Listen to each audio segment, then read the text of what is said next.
Sejam muito bem-vindos ao Sinfônica Abraça Campinas. Eu sou Germano Fonseca, violista aqui na orquestra. Neste projeto, nossa orquestra apresenta os artistas da cidade. Hoje teremos meditações para atores, uma invocação a Louis Lavelle, com Douglas Novaes. Curta o nosso canal e compartilhe também.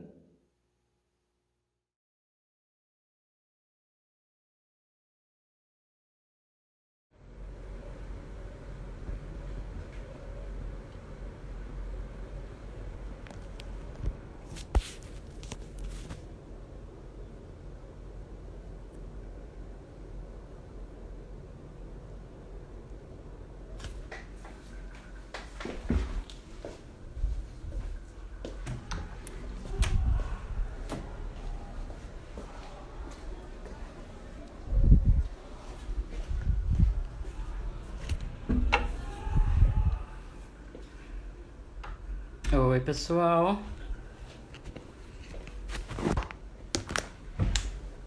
Todo mundo entrando aí.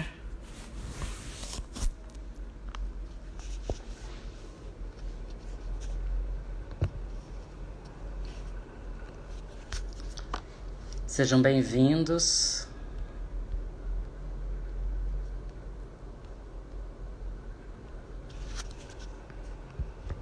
Bem-vindos todos. Estamos um pouquinho atrasados porque, como vocês sabem, live foi feita para dar problema, não é? Problemas técnicos. Não sei se vocês já presenciaram algum por aí, mas acho que começamos. Só para vocês darem uma olhadinha aqui no desespero da pessoa que tentou de todas as maneiras com 25 computadores e o quê? Não conseguiu. Mas no próximo nós teremos um apoio de um TI maravilhoso. Sem grandes expectativas, Cláudio. Eu vou ler maravilhosamente bem, falar. Eu já vou deixar para você que é um grande ator. Mas sejam todos muito bem-vindos. Tem muita gente entrando aí ainda. Então, esse encontro faz parte de um projeto da Prefeitura Municipal de Campinas, que é o Abraça Cultura Campinas, que é um tipo de programa que está vinculado a esse momento da pandemia, às regras de isolamento social. Por isso estou aqui em casa, sozinho, tentando. Não farei você passar vergonha, Cláudio. Mentira, farei, mas a vida é essa. Então, nesse encontro, eu gostaria de ler para vocês alguns trechos de um escritor que atualmente é o escritor pelo qual eu sou mais apaixonado. E é este o termo mesmo, apaixonado. Ele chama-se Louis Lavelle, não sei se vocês conhecem. Eu postei no meu Facebook alguns trechos de algumas obras dele. Então, para quem não conhece, tem trechos escritos um pouco mais longos lá. Mas eu indico, obviamente, que vocês possam usufruir da obra dele, que não tem muita coisa publicada no Brasil. Mas nós temos alguns livros da editora Realizações, que são todos assim, todos roxos. E aí vocês têm, por exemplo, Ciência, Estética Metafísica, Crônicas Filosóficas, tem A Consciência de Si, O Mal e o Sofrimento, Do Ser, A Dialética do Eterno Presente, e A Presença Total, Ensaios Reunidos. São esses os livros que... Eu tenho poucos aqui em casa, mas tem muita coisa em francês dele que não foi traduzido também. Tem um que chama Regras da Vida Cotidiana, que também é um livro de pequenas frases para o dia a dia. E hoje eu vou me concentrar neste livro aqui. Chama-se O Erro de Narciso. Porque, além de ter sido o primeiro livro que eu tive contato do Louis Lavelle, ele acaba sendo um ponto de retorno. Eu sempre dou uma olhada naqueles e volto para esse. É como se eu não conseguisse ainda ter saído dele. E eu acho que nas relações possíveis com o trabalho do ator e do artista, talvez ele seja de um impacto mais direto, de uma relação mais direta. Então, falar oi para todo mundo que já entrou aqui, quanta gente, que faz muito tempo que eu não vi, inclusive. Muito obrigado, Cláudio, Marina, Renato, todos, Giovanni, não vou falar o nome de todos. Então, o objetivo poderia ser uma conversa, na verdade. Se vocês forem escrevendo dúvidas ou questões aí durante essa fala, eu vou tentando responder na medida do possível, do que eu conseguir olhar aí e aqui. Na biografia do Lavelle, acho que é interessante ressaltar que ele viveu no início do século XX, é um filósofo metafísico, e que ele passou e lutou na Guerra Mundial. E uma parte do trabalho dele foi desenvolvido ele lutando na Primeira Guerra Mundial. Depois ele defendeu o doutorado dele na Sorbonne, da onde surge essa obra, que é uma obra fragmentada. Mas tem um trecho muito interessante no final da orelha deste livro, que é A Ciência, Estética e Metafísica, em que o Maine de Biran, eu não sei como é que se pronuncia, ele escreveu o seguinte sobre o Lavelle. Quem sabe não há um mundo interior que poderá ser descoberto por algum Cristóvão Colombo metafísico. Acho que isso fala um pouquinho do Lavelle. Olha, gente, o Gabriel me pediu para participar desse vídeo. Eu vou concordar. Como que eu não vou concordar? Não é um monólogo, é uma leitura dramática, sem ser dramática. É uma leitura de textos filosóficos. Eu vou tentar ler 7 trechos, a pessoa que quer ler tudo, né? O interlocutor são vocês. Gabriel, acho que ele nem sabe que ele entrou, gente. Será que eu fecho? Vou fechar aqui então, para não expô-lo, tá bom?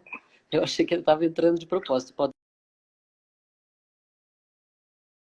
Então, perdão, vocês tiveram uma grandiosa participação do Gabriel Vilela aí. Sim, eu estou com taquicardia. Sim, eu estou com a baixa pressão aqui, suando frio. Mas vamos continuar. Então, queridos, tanta gente que eu conheço por aí. Eu vou ler para vocês alguns trechos do Lavelle. E como é difícil essa forma de relação, eu optei por ler o livro mesmo. Eu tentei fazer teleprompter, aquelas coisas todas. Mas eu acho que entre nós haverá este livro. Então, que eu possa ser uma ponte entre vocês e o Lavelle. E esse primeiro texto fala um pouco sobre isso. Chama-se Um Paraíso Entreaberto. E é um dos textos que eu postei no meu Facebook. Então, como ele tem uma linguagem muito elaborada, quem quiser depois me pede que eu mando o texto para que a pessoa possa ler e reler. Para mim, os textos do Lavelle são paraísos entreabertos, que nunca fazem mais do que se...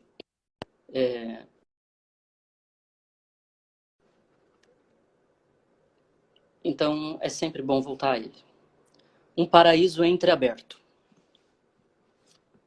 Há um ponto no qual começa com outro ser uma troca espiritual, que modifica todas as relações que tínhamos até então com ele e nos faz esquecer que elas tenham podido existir sem ela.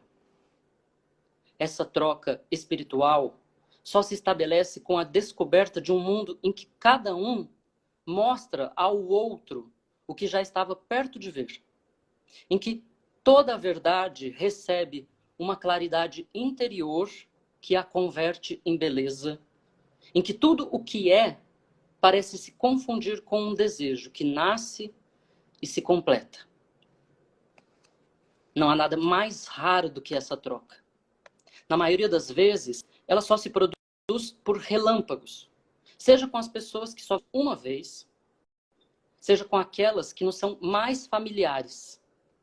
Quase sempre ela é mais pressentida do que experimentada. É impossível ou fixá-la ou fazê-la renascer quando quisermos, pois ela nos faz escapar do mundo material.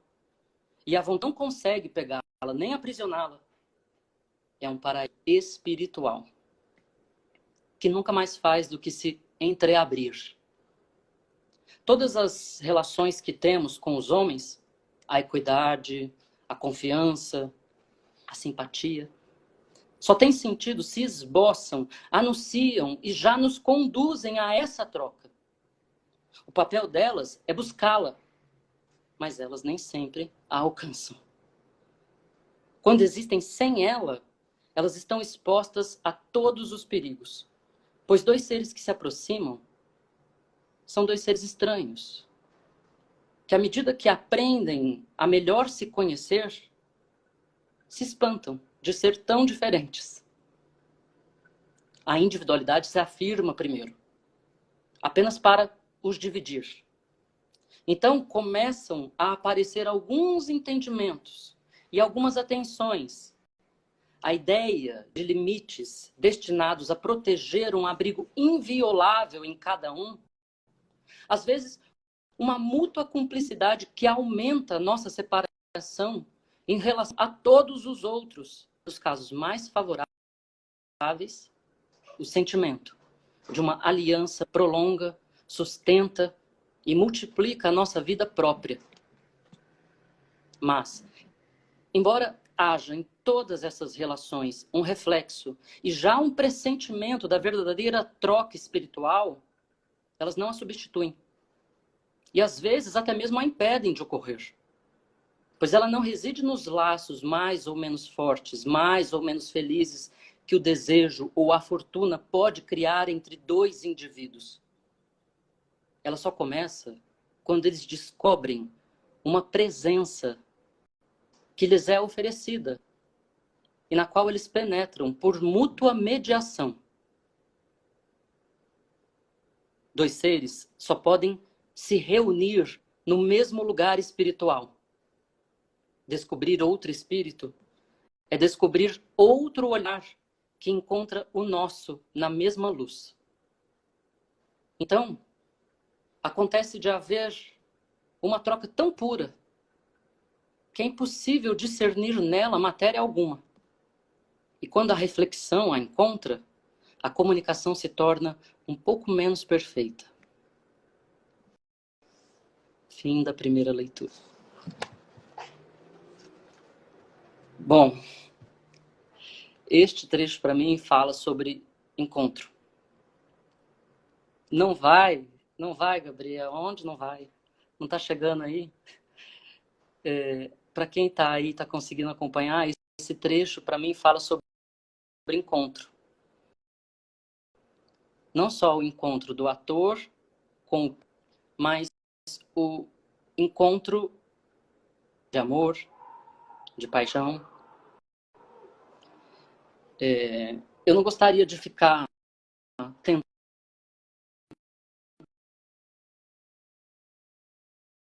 tentando explicar. Porque eu leio, eu imagino como se fosse o início de um espetáculo. Então, se e que queira fazer um espetáculo, a partir disso, está feito o convite. Então, seguindo,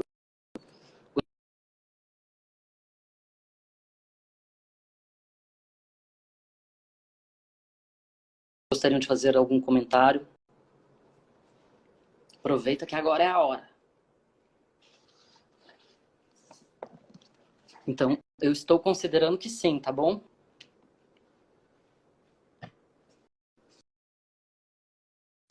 Que vocês estão me ouvindo e que todos já entenderam a proposta, que é ler trechos. Sim? Então vamos lá. Dupla natureza.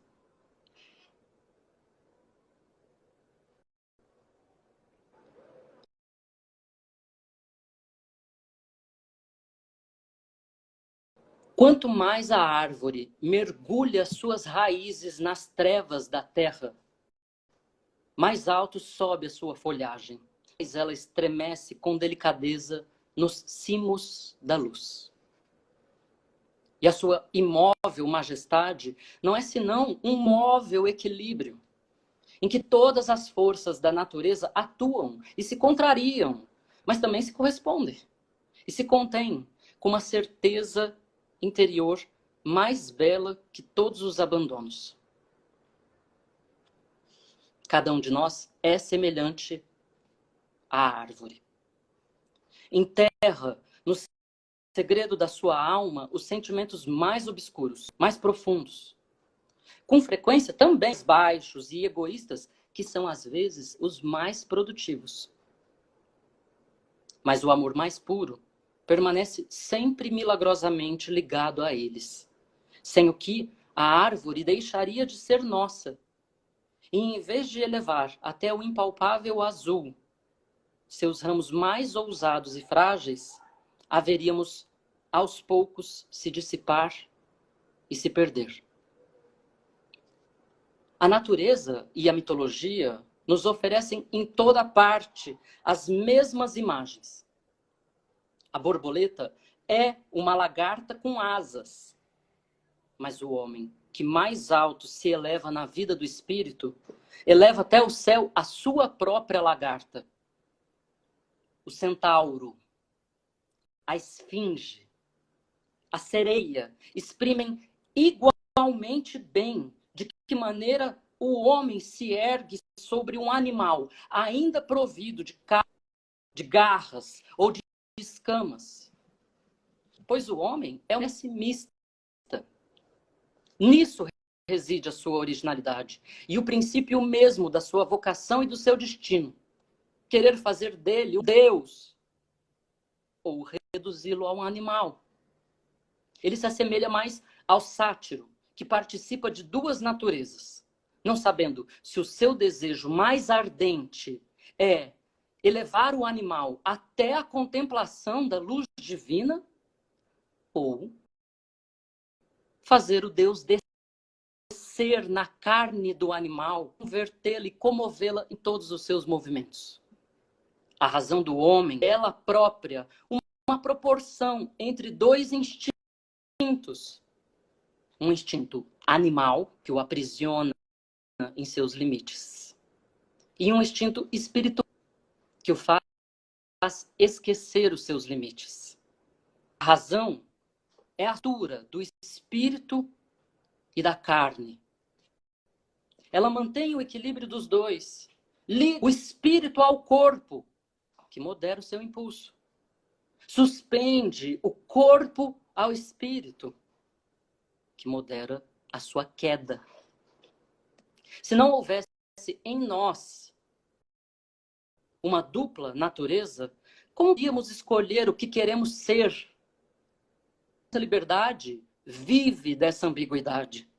E se é impossível que consiga nos identificar, seja com o anjo, seja com o animal que trazemos em nós, é ela, no entanto, que dá a vitória, ora a um e ora a outro. Há em cada um de nós uma espécie de oscilação vertical que se produz no interior do nosso ser. Uma subida alternadas que formam a vida da consciência, fazendo com que com os mesmos recursos, alguns se ergam acima da terra e outros se precipitem no abismo.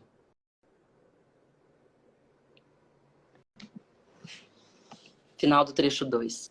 Vamos ver se aqui é uma participação do Cláudio, se ele vai entrar.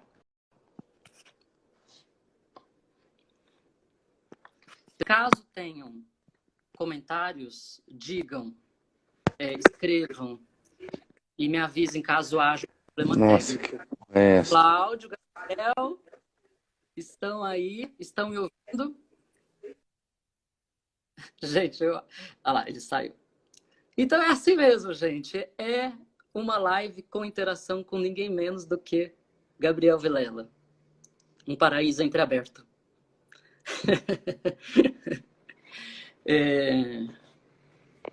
Ultimamente tenho trabalhado muito com árvores, com plantas, com agronomia, herbicidas, etc, etc.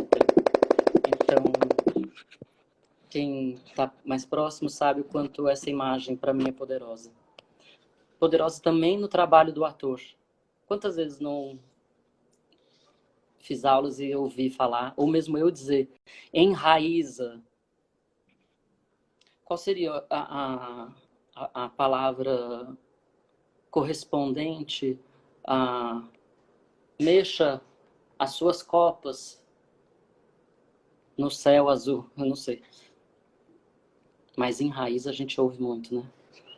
Gente, saudades de todos vocês que estão aqui. Muito obrigado por estarem participando desta live. Com entradas pontuais de Gabriel Vilela. Nada mais, nada menos do que isso. É muita emoção.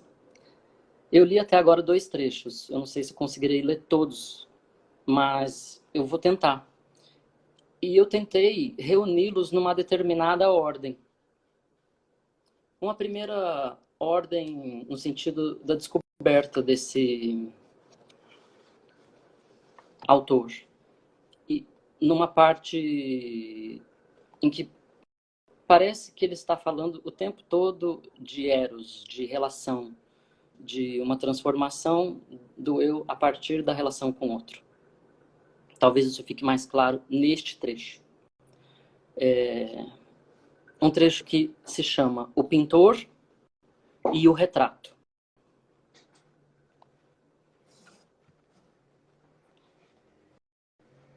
O nosso olho, diz Platão, se percebe na pupila do outro. São os outros que me a mim mesmo.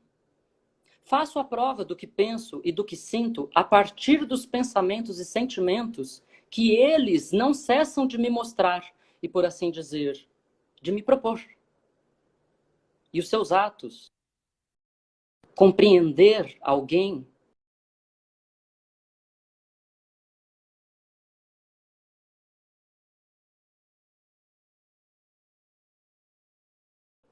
é descobrir em nós todos os movimentos que observamos nele.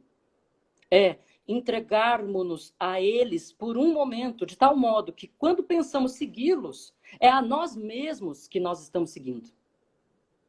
E é assim que os antecipamos.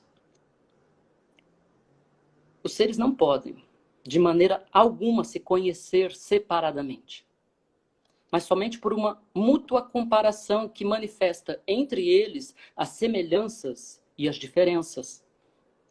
Essa comparação, na qual cada um se descobre e experimenta seus próprios poderes, não é sem perigo, pois ela nos leva, às vezes, a uma imitação em que o nosso ser próprio, sob o pretexto de enriquecer-se, abole-se num ser de empréstimo.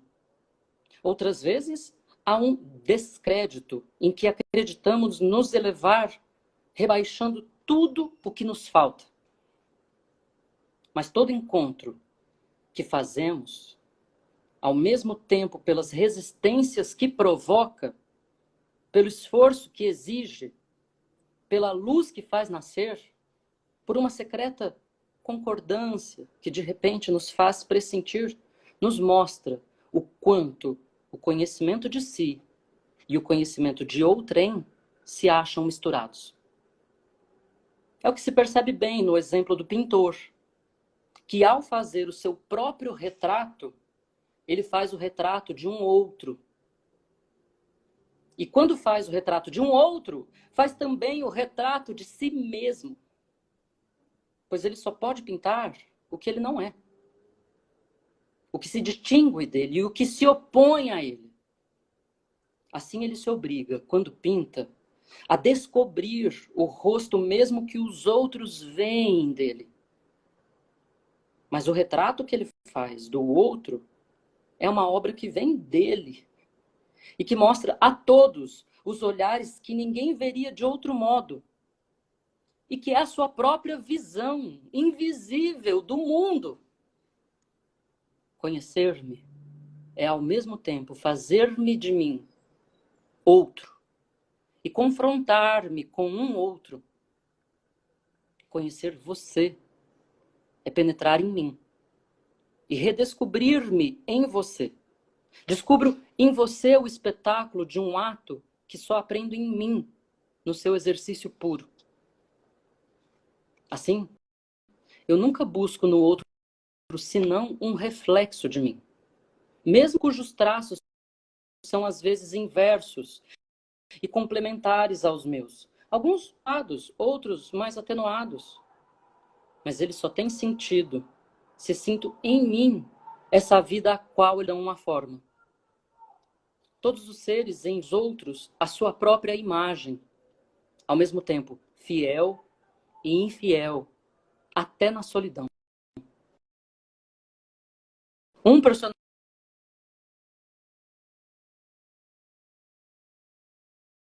vaidoso, que se reduz ao espetáculo que procura dar, e que, para outrem, só tem um olhar de desprezo e de ciúme.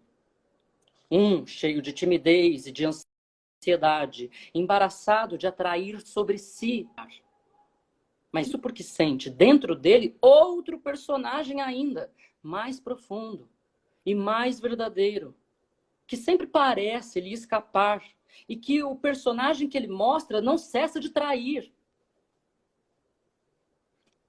Só há verdadeiro encontro espiritual quando dois seres conseguem despertar um no outro esse personagem secreto no qual se reconhecem, mas ao mesmo tempo se ultrapassam e se unem.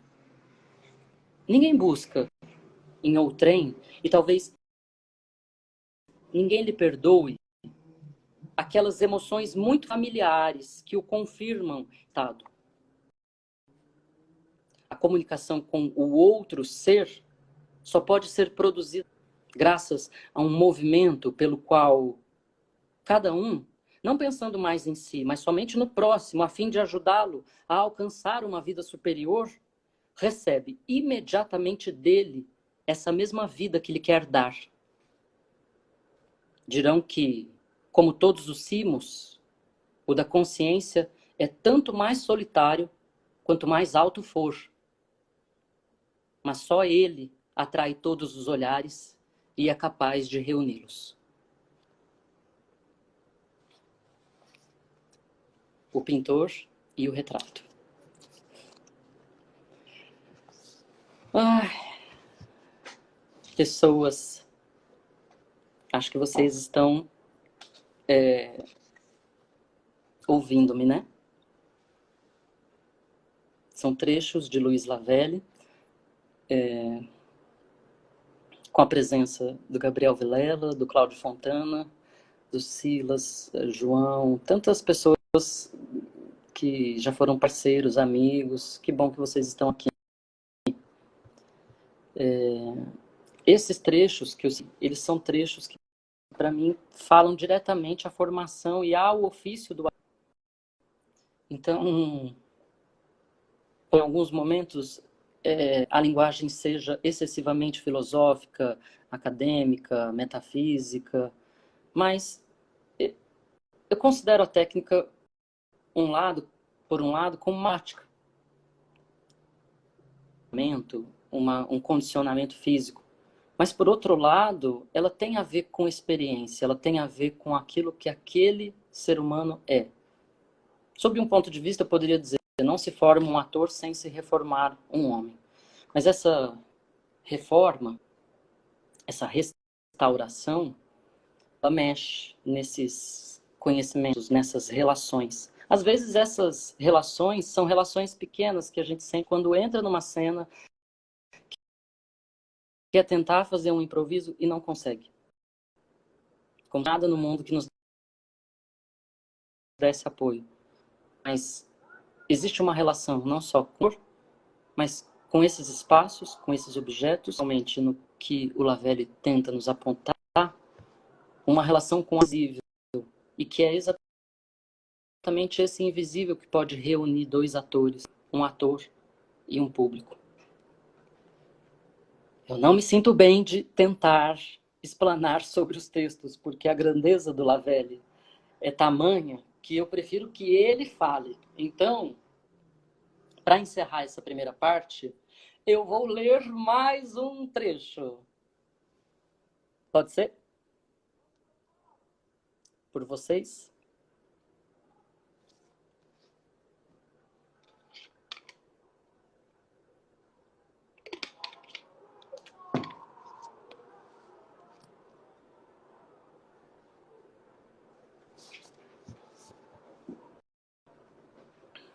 Gente, obrigado por estar aqui. Continuando, mais um só. Mentira, tem mais 4, mas nessa etapa eu vou ler mais um. Pausa e eu continuo lendo mais, pelo menos até dar 1 hora. Esse trecho chama-se O Passado e a Morte.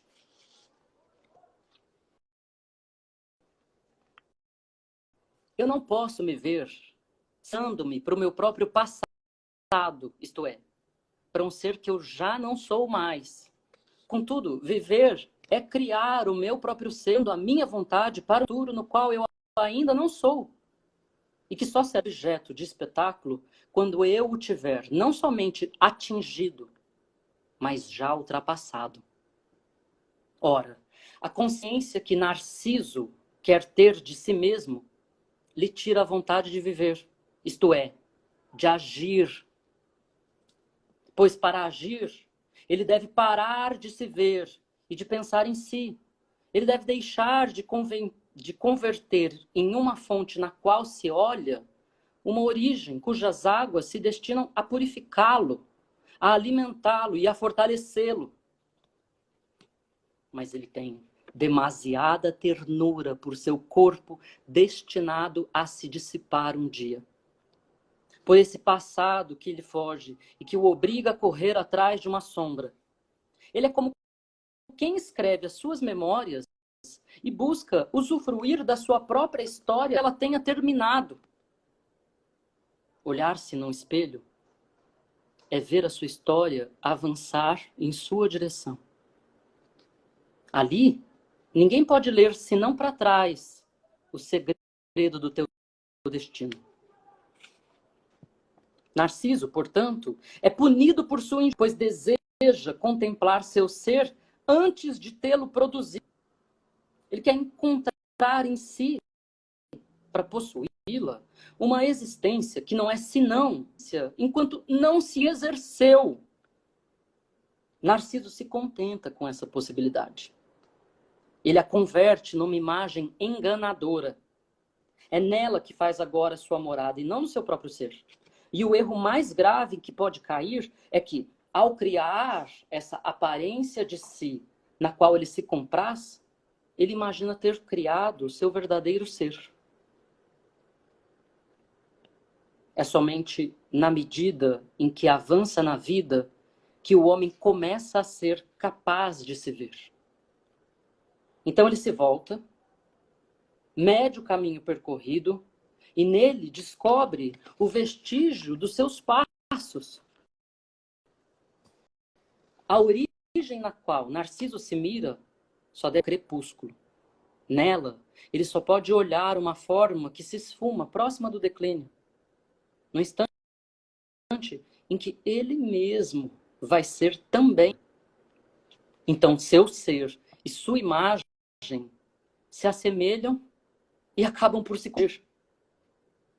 Mas foi na aurora que o jovem Narciso foi se mirar na origem.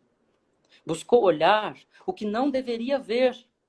E o seu trágico destino o obrigou a entregar o seu corpo à imagem na qual ele pretendia capturá-lo.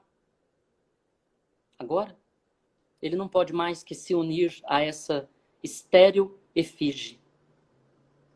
Ele está condenado a uma morte precoce e inútil porque quis obter, antes de tê-lo merecido, esse privilégio.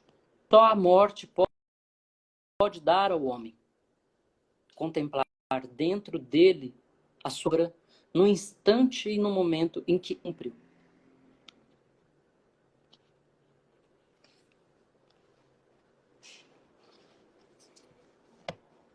O Passado e a Morte, de Luiz Lavelle. Como nós falamos rapidamente de Narciso, aqui temos uma imagem de Narciso. Ó, interação, Caravaggio. Gente, vocês estão me ouvindo? Vocês estão aí? Eu não estou travado?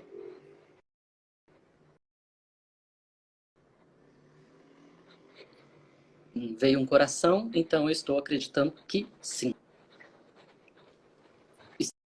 Estão aí?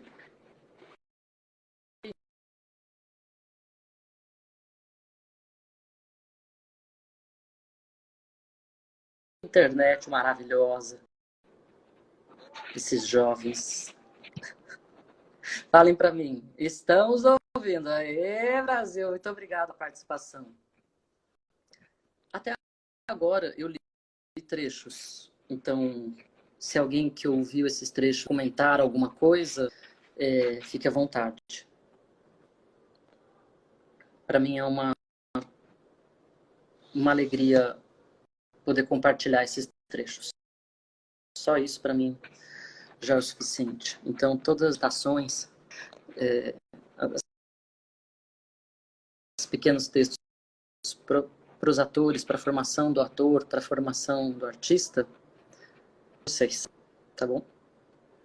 Deixar na medida em que for surgindo, eu tento compartilhar. Então, será que sou eu que tô ruim, gente? Tá falando todo mundo que tá travando. Eu vou fazer o seguinte, eu vou fazer uma coisa agora, vai ser abusada. Eu vou sair, até porque eu já fiz metade do encontro, do que eu tinha programado, e eu vou voltar.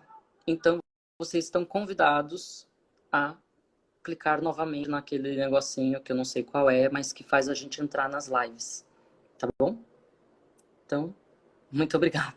Vamos ver se na próxima agora trava mesmo.